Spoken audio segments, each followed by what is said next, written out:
Welcome to the world of Xbox, a retro ride. Hello, beautiful viewers. Today we're diving into the digital realm of nostalgia and taking a look back at the colossal cube that started it all, the first ever Xbox. Remember the early 2000s? When the biggest worry was whether your baggy jeans were baggy enough and if your gaming console could double as a workout weight?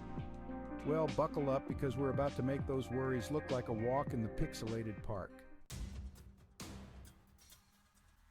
From software giant to console newbie, Microsoft, primarily known for its software prowess, surprisingly decided to venture into the gaming console market with the Xbox. Before its release, gaming was dominated by names like Sony and Nintendo, so the entry of a software giant into this arena raised quite a few eyebrows, and maybe a few controllers in excitement. The ambitious move was a bold statement. Microsoft was not just about Windows, it was ready to open a new window onto gaming.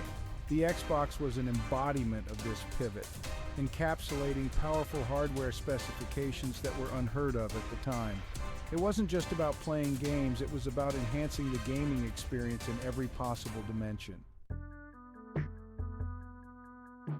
The name game. The Xbox might have been known by a completely different name. Imagine if we were playing the Direct Xbox today. The name Xbox was derived from Microsoft's graphics API, DirectX, which was integral in the creation of the console. This name was meant to symbolize the technological leap and integration with Microsoft's existing software ecosystem. However, through a whirlwind of marketing discussions and consumer feedback, the shorter, snappier Xbox stuck. It's fascinating to think how a name can influence the identity and perception of technology.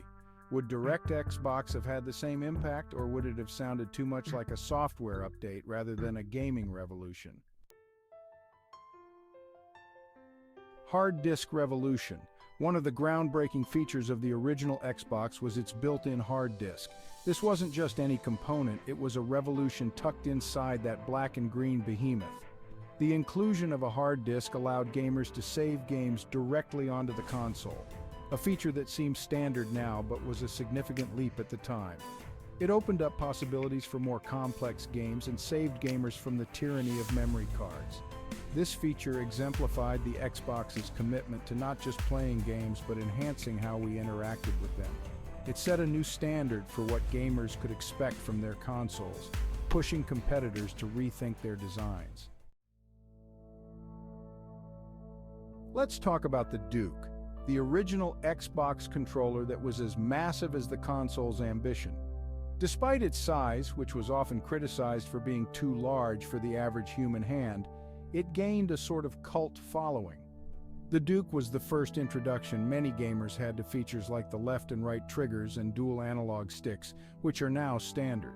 Over time, it was replaced by the smaller controller S, but not before leaving its mark, quite literally sometimes if you happen to drop it on your foot. The Duke was part of the Xbox's charm, an emblem of its era, representing a time when bigger often meant better. Remember November 15, 2001? That was the day the Xbox made its grand entrance into the gaming world. The launch was nothing short of spectacular, with events held across the globe to welcome Microsoft's big gamble into the market. The Xbox wasn't just launched, it was celebrated as the dawn of a new era in gaming. With powerful hardware that pushed the limits of what games could look like and perform, it set high expectations right from day one. Gamers lined up eager to see Microsoft's version of gaming future. It was a bold, bright start marked by excitement and the promise of what was to come. If the Xbox is the king of consoles, then Halo Combat Evolved is its crown. Launched as a title game for the Xbox, Halo not only defined the console but also redefined the first-person shooter genre. Its success was phenomenal, quickly becoming synonymous with the Xbox brand and forming a dedicated fan base. Halo was more than just a game. It was a cultural phenomenon that influenced not just gaming, but also books, toys, and later a series. This game showcased the capabilities of the Xbox and set a high benchmark for the quality of games that gamers would expect from then on. The original Xbox was not just about gaming, it was a powerful multimedia device. With its built-in hard drive and Ethernet port, It was designed not just to play games, but to be a central part of the living room entertainment setup. This console could play DVDs, music CDs, and later stream media. It was part of a vision that saw the gaming console as a hub for all forms of digital entertainment. This foresight by Microsoft anticipated the future of consoles as all-in-one entertainment devices. The Xbox was not just playing games, it was setting the stage for the future of home entertainment. Despite its success and innovation, the original Xbox was a financial challenge for Microsoft. It's reported that Microsoft lost about $4 billion in the first 4 years after the Xbox's launch. This staggering amount highlights the high costs associated with entering the gaming console market and competing against established players like Sony and Nintendo. However, this financial loss can also be seen as an investment in establishing Microsoft as a serious player in the gaming industry, which would pay dividends with the later success of the Xbox 360 and beyond. The initial loss was a bold gamble that eventually led to a strong foothold in the gaming market. A year after its release, the Xbox introduced Xbox Live, revolutionizing the concept of online gaming. This service allowed gamers to connect and play with others across the globe, a feature that has now become a staple of modern gaming. Xbox Live was not just about expanding the way we play games, it was about creating a community. It offered downloadable content, online multiplayer experiences, and a way to communicate with friends and strangers alike during gameplay. This service was a significant part of the Xbox's appeal, keeping it competitive and relevant in a rapidly evolving market. In 2006, the original Xbox was officially discontinued, making way for its successor, the Xbox 360. The discontinuation marked the end of an era, but also the beginning of a new chapter in Microsoft's gaming history.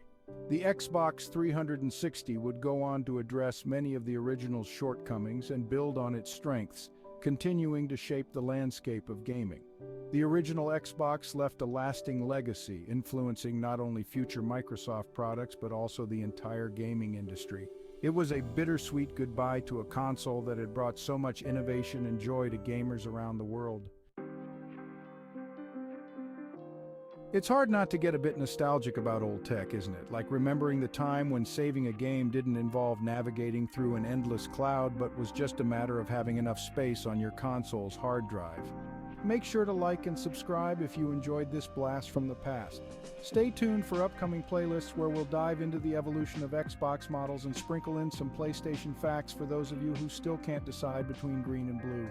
And remember, whether it's Xbox or PlayStation, the best console is the one that keeps you gaming and occasionally helps you work out with its controller size.